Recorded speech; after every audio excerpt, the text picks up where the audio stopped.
नमस्कार।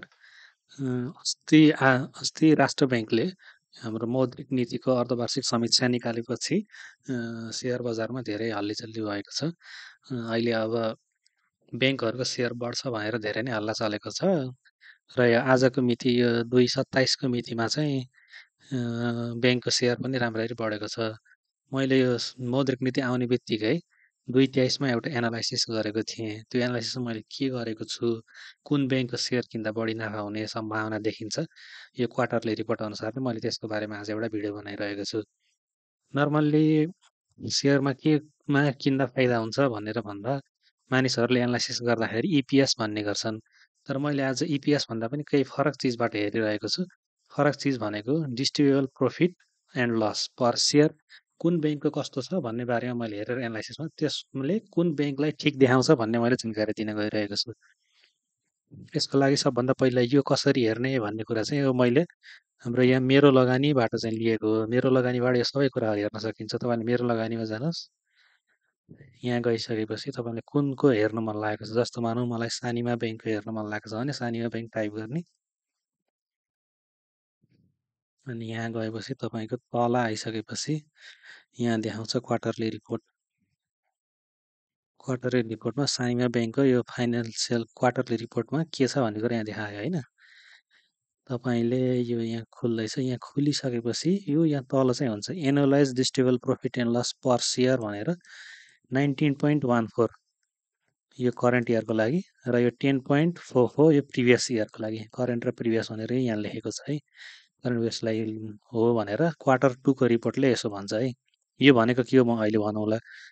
अनि यही चिजलाई मैले सबै हाम्रो यो कमर्सियल ब्याङ्कहरूलाई मैले समराइज गरेको। जस्तो सानिमा ब्याङ्कको लागि त्यो कहाँ छ हेरौँ है त।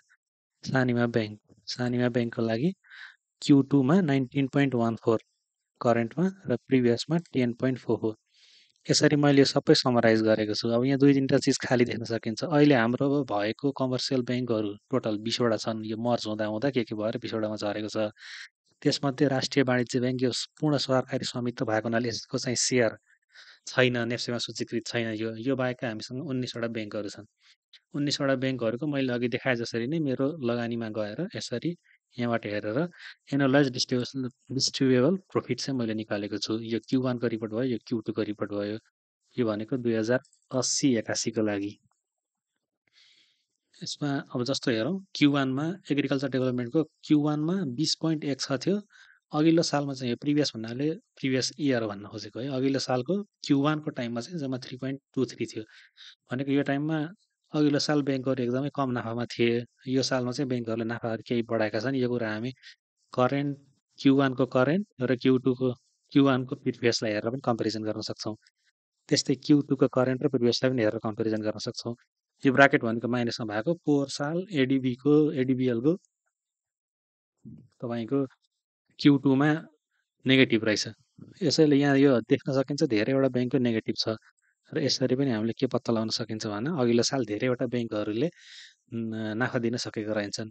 मैले भन्छु भन्दा भन्दा यो भनेको के हो नै भन्न बिर्सेको रहेछु। डिस्ट्रिब्युटेबल प्रफिट भन्नाले तपाईँको ब्याङ्कले त्यस क्वार्टरसम्म बनाएका नाफाबाट पर सेयर कतिसम्म डिस्ट्रिब्युट गर्न सक्छ भन्ने कुरा हो है। जस्तो यहाँ हेर्नुभयो भने तपाईँले annualize distributable profit and loss per share लेखेको छ। यो भनेको सानिमा ब्याङ्कको Q2 को रिपोर्ट हो। यसमा सानिमा ब्याङ्कले Q2 मा करेन्ट इयरमा पर सेयर 19.14 सम्म डिस्ट्रिब्युट गर्न सक्छ भन्ने अर्थ हो। अघिल्लो साल 10.44 डिस्ट्रिब्युट गर्न सक्ने Q2 को रिपोर्ट थियो। यसरी नै Q3, Q4 को रिपोर्ट आउँछ र Q4 को रिपोर्ट अनुसारले ब्याङ्कहरूले दिने हो। इपिएस भने अर्न पर सेयर ब्याङ्कहरूले निकालेको हुन्छ। इपिएस भन्दा मेरो विचारमा चाहिँ भरपर्दो यो हुनेछ। अब यो किन भरपर्दो हुनेछ भन्नेको लागि चाहिँ अलि धेरै डिटेलमा जानुपर्छ। यो तपाईँहरूले पनि अध्ययन गर्न सक्नुहुन्छ अथवा चाहियो भने म नेक्स्ट भिडियो पनि बनाउन सक्छु यसको लागि। यसरी सरसर्ती हेर्दा मैले सबै चिजलाई समराइज गरेँ। समराइज गरेर हेर्दा अहिलेको अवस्थामा मेरो विचारमा यहाँ देखिएकोमा सबैभन्दा राम्रो। अब यो तपाईँको Q1 Q2 मा जति छ यस्तै गरी Q3 Q4 मा आउँछ र Q4 मा जति आयो त्यति नै बाँड्छ भन्ने पनि हुँदैन। फर इक्जाम्पल अघिल्लो साल एभरेस्ट ब्याङ्कको एकदमै राम्रो थियो।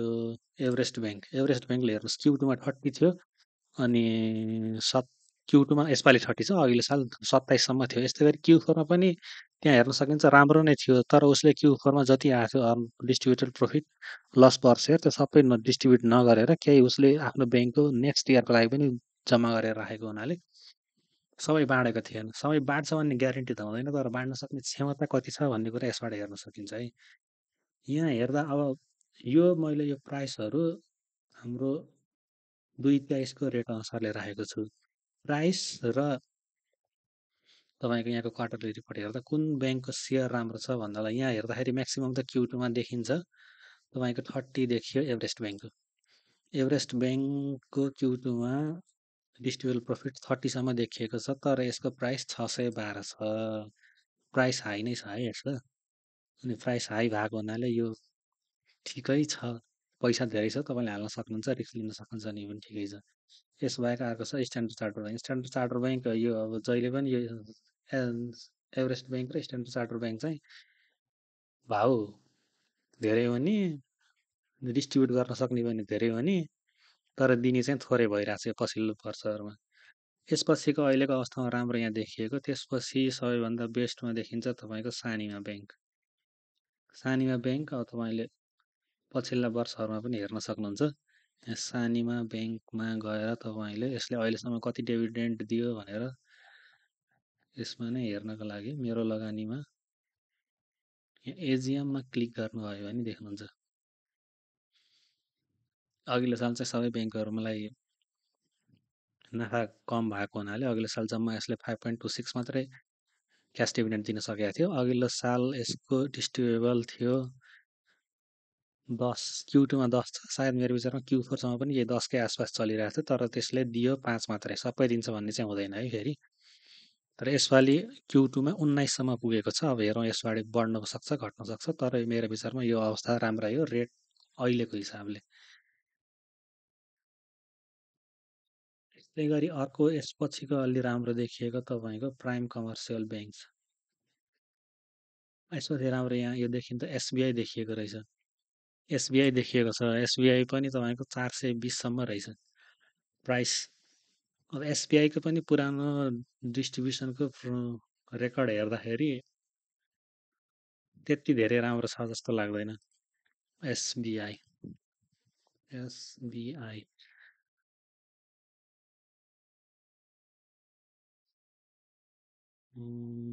एसबिआईको एजिएम अघिल्लो साल ल ठिक छ 6% डिभिडेन्ड यो बोनस सेयर दिएको रहेछ। एसबिआईलाई पनि तपाईँको यो 400 माथिको रेटमा गयो 400 माथिको रेटमा यो पनि तपाईँलाई किन्न सक्नुहुने भयो रेट अलिकति हाई छ।